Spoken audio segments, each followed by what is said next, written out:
final, escribir es una cosa que puedes empezar a cualquier edad, ¿no?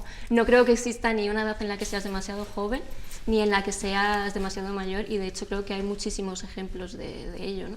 Sí, bueno, siempre se dice, por ejemplo, que hay algunas disciplinas que son más de gente joven, ¿no? La poesía se supone que es más de gente joven, y de hecho hay casos de grandes poetas que cuando crecieron se secaron, ¿no? Baudelaire es el caso típico. Es verdad que también se murió antes de tiempo, pero fue un gran poeta joven, ¿no? Y luego la novela tiene la ventaja que se puede escribir a cualquier edad. Hay gente que ha escrito magníficas novelas muy joven, y casos como Lampedusa, que lo han escrito ya en la tercera edad. O sea que nos dedicamos ahora a una profesión Sí. que podemos hacerla hasta los 99 años. Totalmente. Hacen falta solo dos cualidades para escribir. Pienso que ni siquiera es importante ser demasiado inteligente, ni ser demasiado culto. Incluso algunas veces los inteligentes se pasan de listos y los cultos te abruman con una cantidad de información insoportable que dices, bueno, pero quiero que me cuentes la historia, no que me canses con toda tu erudición. Y solamente hay dos requisitos. Yo diría ser un gran lector, Sí, porque si no te pasas la vida descubriendo el Mediterráneo, ya lo que tú estás haciendo ya lo ha hecho 500 personas antes que tú. Y luego tener una gran curiosidad. ¿Tú qué dirías, Nagore? Pues la verdad es que estoy de acuerdo. Como decíamos antes, yo creo que no hay edad, ¿no? Y además es probable que al final escribir te requiere una gran cantidad de tiempo normalmente, ¿no? Y a lo mejor pues hay gente que llega a un periodo de su vida en el que terminas de trabajar, ¿no? Y demás, y siempre ha tenido como esas ganas, ¿no? Por ejemplo, yo siempre dice mi madre que cuando se jubile quiere estudiar Historia del Arte.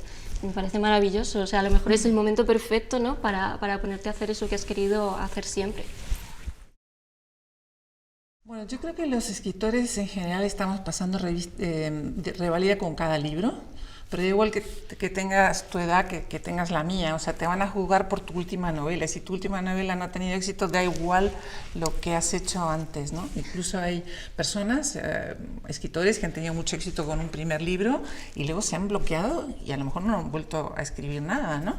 Entonces, a medida que vas cumpliendo años, hay un cierto peligro de que te consideren ya como una vieja gloria. Y entonces te llaman para muchas entrevistas y para muchos congresos, pero las editoriales ya no eres una prioridad, porque además ha habido un fenómeno que se ha producido hace poco. Antes había como una pescadilla que se muerde la cola de no me conocen, no me publican, no me publican, no me conocen, y no salías de ese bucle. Pero ahora, y yo creo que tú eres un ejemplo de eso, Nagore, con las redes tú puedes tener la facilidad de llegar primero al público y luego las editoriales dicen, ahí va, pues Nagore escribe muy bien, la vamos a contratar, ¿no? Pero entonces ahora las editoriales se fijan mucho en gente joven, y eso es fenomenal porque así surgirán valores, pero también para nosotros es un problema porque ya eres como un elefante sagrado o algo horrendo así. No, sí que es verdad que ha cambiado mucho, ¿no? Yo creo el camino que se hacía antes para publicar, ahora es lo que dices, ¿no? Que llegas primero al público y después a las editoriales. Pero bueno, sí que es verdad que es una oportunidad muy buena para la gente joven. Tampoco creo que sea la tónica habitual, yo siempre digo que yo he tenido mucha suerte. Yo te quería hacer una pregunta que pienso que este trabajo se va haciendo más fácil, más difícil con los años, o un poco de las dos. Pues mira, es curioso, por un lado, cuando eres muy joven, pierdes, mejor dicho, a medida que te vas haciendo mayor, pierdes espontaneidad y pierdes capacidad de asombro. Yo creo que en la literatura es importantísimo la capacidad de asombro, porque tú eso lo tienes que transmitir en tus libros, y si tú no eres la primera asombrada, al final te estás repitiendo y lo que escribes no tiene ningún interés. Y entonces lo que se pierde en espontaneidad y en capacidad de asombro lo puedes suplir con oficio. Lo que pasa que es verdad que hay muchos escritores que ya han encontrado una fórmula, una formulita, y la repiten, y la repiten, y la repiten, y todos los libros son igual. Tomo nota. ¿Y tú cómo empezaste a escribir? ¿Cómo surgió la idea? ¿Tenías desde siempre querías ser escritora o fue algo más casual? Pues sí, la verdad es que quería desde siempre. Yo escribía cuentos desde pequeñita, yo escribía las obras de teatro para mi clase del colegio. Y bueno, escribir una novela parece algo como lejano, ¿no? Y sobre todo como una tarea un poco inabarcable a veces. Pero bueno, yo tenía la historia pensada, llegó la oportunidad de la editorial y dije, pues esta es la mía, hay que aprovecharla. Bueno, es verdad que existe el terror al folio en blanco. Lo que pasa es que yo encontré un truco para exorcizar ese horrible peligro, y es que a escribir se empieza escribiendo. Y esto parece una perogrullada, pero es verdad. Yo tengo una escuela de escritura por internet, que es una de las cosas que estoy más orgullosa, porque el poder ayudar a otras personas a cumplir el sueño que en un momento dado tuve, pues es muy bonito. Y llevamos 10 años y hemos tenido más de 5.000 alumnos, muchos de ellos ya con premio y con libros publicados. Y siempre les digo esto, y ellos me dicen, ¿pero qué es eso? ¿Qué quiere decir escribir? ¿Se empieza escribiendo? Entonces yo les digo, mira, tú escribe. Y al principio todo lo que te sale te va a parecer una porquería, pero tú sigue escribiendo, porque en un momento dado vas a conectar con algo como muy misterioso, que no sabes qué es, como si de repente te metieras en esa historia, sí, y ya la historia se cuenta sola. ¿Tú tienes esa experiencia también? Sí, sí, o sea, sí que es verdad que lo que decías, ¿no? Que el terror a la página en blanco, yo de hecho ahora que estoy empezando la segunda novela, pues estoy un poco en ese punto, pero sí que es verdad que yo comparto, hay días que me obligo a escribir, ¿no? Por decirlo así. Porque hay mucha gente que piensa que escribes solo cuando te viene la inspiración divina, pero en mi caso, si fuera así, no hubiera escrito ni medio libro, ¿no?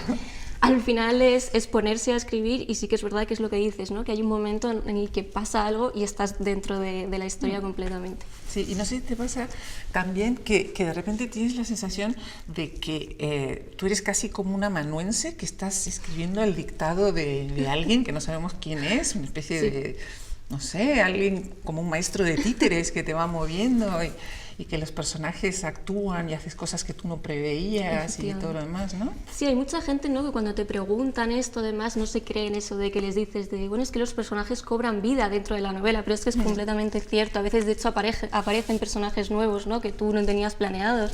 Y no sé, yo creo que es la parte más bonita del proceso de escritura. Y a ver si te pasa esto que a mí también me ocurre, que de repente, bueno, es que tengo que decir que hay dos tipos de escritores, yo creo. Yo le llamo los escritores cojos y los escritores ciegos. Entonces, los escritores cojos son los que antes de escribir tienen que hacer muchos esquemas, es como si necesitaran muletas, ¿no? Entonces, yo qué sé, saben perfectamente qué va a pasar en el capítulo 2 y en el capítulo 3, y hacen como una ficha policial de los personajes, y cuando ya lo tienen todo, se ponen a escribir y sale.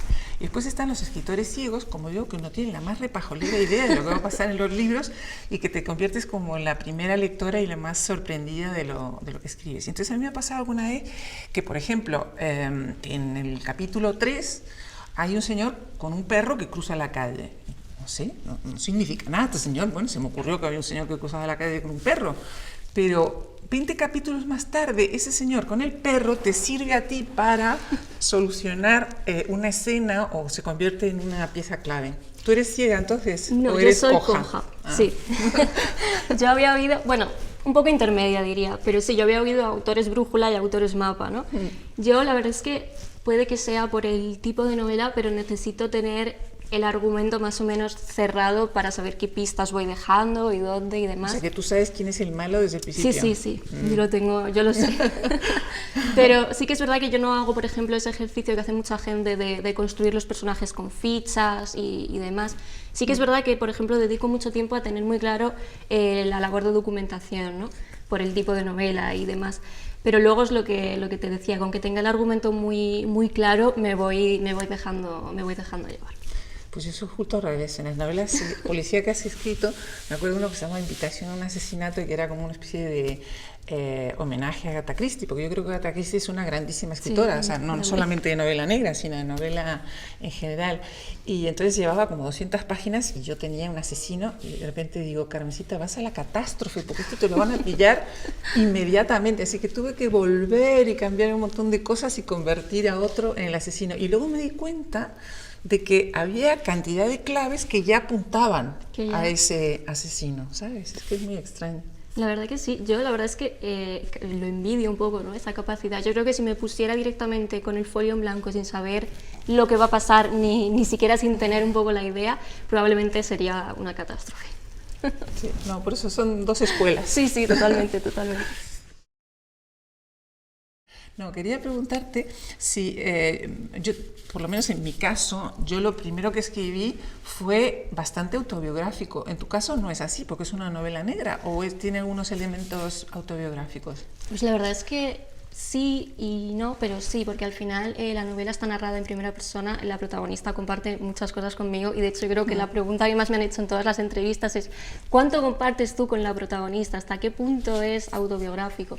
Y sí que es verdad que aunque es una novela de misterio, ¿no? Que obviamente, doy gracias, no me han pasado esas cosas, pero sí que es cierto que a la hora de construir el personaje protagonista me he inspirado bastante, ¿no? en mi vida y en mis vivencias. O sea, tenía tu misma edad. Sí, más o menos, sí. Porque eso es muy clásico, es algo que ya verás que a medida que vas cumpliendo años, tus protagonistas tienden a tener siempre tu misma edad. Ya. Entonces, cuando tienes 27 años, tienen tu edad y cuando tienes 60 también. Sí, sí. Es lógico al final, ¿no? Yo creo que Sí. yo, por ejemplo, cuando pensé en escribir, quería unos personajes con los que me sintiera identificada, porque además pasa mucho en la novela de misterio, que normalmente son personajes que están en otra edad, por lo que tú dices, probablemente porque la mayoría de autores de novela de misterio son más mayores, ¿no? Y entonces fue un poco lo que tenía como muy claro, que quería que fueran unos personajes con los que me sintiera identificada. Fíjate que es curioso porque ahora con la pandemia, en esta escuela que te estaba contando que tenemos por internet, se han apuntado montones de personas, muchas personas silver, porque piensan bueno, que les gustaría dejar un testimonio para su familia. No necesariamente escribir un libro para publicar, sino simplemente para que sus hijos, sus nietos conozcan un poco sus vivencias. Sí, al final no todo el mundo y no deberíamos escribir únicamente para publicar, ¿no? Yo tengo poca experiencia, pero siempre que alguien me pregunta un poco consejos para escribir y demás, yo siempre digo que escribas para ti mismo, ¿no? Y después ya se verá dónde llega eso. Creo que si escribes ya pensando en el público al que estás dirigido o en la editorial o demás, probablemente estés perdiendo parte de la esencia. Bueno, y luego hay otra cosa de escribir que yo siempre lo pienso, me he ahorrado una pasta en psicoanálisis. Porque escribir es una forma de ordenar la cabeza. Entonces, yo qué sé, una persona que está preocupada y que no sabe cómo solucionar un problema, las ideas y los problemas son como una especie de moscardón que te da vueltas en la cabeza y que no sabes ni por dónde empezar. Si tú te sientas y lo escribes, de alguna manera lo estás fijando y a partir de ese momento lo puedes solucionar. Aunque solo sea por eso, vale la pena. Merece la pena. Y más ahora yo creo que estamos viviendo el momento de pandemia, que yo no sé cómo lo habrás llevado tú a nivel creativo. Yo lo he llevado regular tirando mal, tengo que decir. ¿Sí? Es curioso, porque hay gente que lo lleva maravillosamente bien y gente... ¿Y por qué los llevan mal? Pues a mí me tocó terminar la novela justo al principio del primer confinamiento. Y bueno, yo creo que eran los momentos como de más incertidumbre, ¿no? Que no sabíamos qué iba a pasar, de repente te ves en una situación que no te esperabas de ninguna de las formas. Y me costó bastante como reconectar un poco con la rutina de trabajo y volver a meterme en la novela. Y ahora la verdad es que aunque ya ha pasado ese punto, ¿no? Yo creo que estamos todos como un poco más habituados a todo, sí que es verdad que yo noto esa sensación que tenemos muchos ya un poco como de cansancio, ¿no? De desgaste mental, por así decirlo. Pero sí, bueno. yo creo que ha sido más difícil para las personas como tú que estaban escribiendo algo muy pegado a la actualidad, porque claro, aquello era tan enorme que de alguna manera tenías la sensación de que lo tenías que meter en la novela, ¿no? Porque ¿cómo voy a escribir sin contar esto tan impresionante que está sucediendo? En cambio, yo estaba escribiendo una novela histórica y estaba en el siglo XVI y no me afectó nada en absoluto. Al final me vino muy bien porque iba muy retrasada y la pude terminar a tiempo. Escribiendo. Sí. Pues mira. Pues yo diría que actualmente probablemente las cosas han cambiado mucho, por suerte, y diría que las oportunidades están bastante igualadas, pero sí que es verdad que yo creo que tenemos que agradecer, ¿no? a las escritoras que han venido antes que nosotras por todo el camino que han tenido que hacer y todas estas escritoras que hay a lo largo de la historia que están han sido silenciadas, ¿no? O obviadas en muchos casos. Sí, creo que tienes razón. Ha cambiado mucho. Yo me acuerdo cuando empezaba a escribir siempre te miraban como un poco sospechosa, ¿no? Pues, ¿qué haces? ¿Qué ¿Escribes? Era como muy raro. Yo siempre pongo un ejemplo que no me pasó a mí, pero que lo voy a contar con otra escritora mucho más importante que yo y con Josep Pla. Y es Montserrat Roig, un día fue a ver a Josep Pla, le dijo, ay maestro, yo quiero ser escritora, me gustaría mucho que usted leyera estos cuentos que yo he escrito. Entonces Josep Pla la mira y dice, señorita, usted con esas piernas tan bonitas que tiene, ¿por qué quiere ser escritora? ¿Ves? Eso a ti nunca te va a pasar, Nagore, No, porque yo espero. creo que eso ha cambiado mucho, pero en mi época era así. Sí, cuando Sí. empezamos era así. Ha cambiado, sí que es verdad que las oportunidades están muy igualadas, pero bueno, obviamente siempre hay comentarios, ¿no? Y hay preguntas que te van a hacer a ti que no le van a hacer a un escritor. Pero bueno, poco a poco. Fíjate que en eso te voy a contar una anécdota que me pasó hace unos años. Me tocó en una mesa redonda con Vargas Llosa. Y entonces nos teníamos un poco, bueno, no éramos más personas, pero nos teníamos que hacer preguntas, como lo que estamos haciendo ahora tú y yo, ¿no? Y entonces yo le dije, te voy a hacer una pregunta que nadie te ha hecho nunca. Y me dijo, imposible, porque a mí me lo han preguntado todo, absolutamente todo. Digo, pues te apuesto que a ti esta pregunta no te la han hecho. Y le dije, ¿tú crees que existe una literatura femenina y masculina? Me dijo, es verdad, a mí no me lo han preguntado nunca. Y dije, pues a mí me preguntan todos los días. Sí, efectivamente. Sí, sí. Sí. Yo sí que utilizo a día a día las redes sociales, ¿no? Al final, en mi generación, yo creo que prácticamente todo el mundo, ¿no? Tenemos redes sociales y las utilizamos todos los días, a veces incluso demasiado, tengo ¿Tú qué que tienes? decir. ¿Twitter y qué más? Yo tengo Twitter y Instagram. Tengo Facebook, pero la verdad es que no lo utilizo tanto. Pero sí, Twitter e Instagram de forma diaria. Y a veces incluso eso, pienso que tenemos una relación que a veces no es muy sana con las redes sociales, ¿no? Te encuentras ahí perdiendo el tiempo a veces simplemente haciendo scroll. Pero bueno, luego tiene cosas muy positivas. Yo en mi caso pues he llegado a escribir gracias a las redes sociales. Entonces pues es como todo, ¿no? Hay que saber sacarle la parte buena e intentar desconectar un poco de la mala. Pues yo soy exactamente lo contrario, es una nulidad con las redes sociales y además es algo muy en contra de mi forma de ser. O sea, yo no quiero estar interactuando con una cantidad de gente que no conozco y que además me abruma el pensar que son tan amables y que les tengo que contestar. Bueno, y son que tengo que amables ser a veces, simpática con tanta gente. Bueno, ya si son haters, ni te cuento, pero los haters por lo menos no te dan trabajo porque no, los borras, Sí, sí. ¿no? Y entonces lo llevo bastante mal. Hasta el año pasado no había entrado en las redes y ahora he entrado un poquito en Instagram y en Facebook, pero tengo que perseverar, tengo que ser buena. Bueno, pues yo creo, ¿no? que esta, la generación silver, ¿no? Y al final toda esta economía que se está generando detrás, me parece maravilloso porque muchas veces se tiende a pensar, ¿no? que la gente cuando se jubila o la gente de cierta edad ya es como que no tienen intereses, ¿no? O que no tienen ganas de hacer cosas, y yo creo que es todo lo contrario. Yo, por ejemplo, siempre pienso en mi abuela, que por suerte paso mucho tiempo con ella, y mi abuela... ¿Qué edad tiene? Mi abuela tiene 78 años, 79 va a hacer ahora, y pinta y hace unas manualidades que es una cosa, o sea, fascinante, que yo no podría pintar así ni en 10 años de clases. Y me encanta que siga haciendo cosas, ¿no? Hace poco estuve de viaje en Egipto y me encontré a un grupo de jubilados, ¿no? que estaban haciendo un viaje a través de la universidad, creo que era la Universidad de Navarra o de Pamplona, porque habían estado estudiando una carrera y ahora se iban de viaje todos juntos, ¿no? Y yo decía, madre mía, estoy casi deseando que llegue ese momento porque me parece que... Pues no te preocupes, que llega rapidísimo. Cuando Sí, te quieres sí. dar cuenta, tienes 5 nietos como yo, uno de ellos adolescente. Este pasa volando la vida. Yo lo que creo es que se ha alargado mucho la juventud. Sí. O sea, cuando Stendhal escribe El rojo y el negro, habla de su protagonista y dice, Madame Renan tenía 30 años y aún era bastante bella. Entonces ahí va, este comentario ahora se puede hacer de una mujer de 60 o de una mujer de 70, ¿no? O sea, que es verdad que hemos ganado muchos años de juventud. Hay un grave peligro con eso, porque la gente olvida la edad que realmente tiene. Yo nunca he olvidado la edad que tengo. O sea, lo digo siempre, yo tengo 67 años, yo cumplí 68 y no pretendo vestirme de nena de 20 y tampoco ni siquiera de señora de 50. O sea que creo que no hay que perder esa perspectiva. Pero dicho esto, cuando, por ejemplo, en mi caso, yo me casé muy joven, me casé con 19 años. O sea que con 20 y pocos ya tenía 2 niñas y ya, como te digo, ahora tengo 5 nietos y ya las cosas importantes de la vida están hechas. O sea, mis hijas están casadas, tienen sus hijos, no me necesitan, tengo un trabajo que me gusta, que además me da mucha libertad. Y entonces he entrado en lo que yo llamo la prórroga.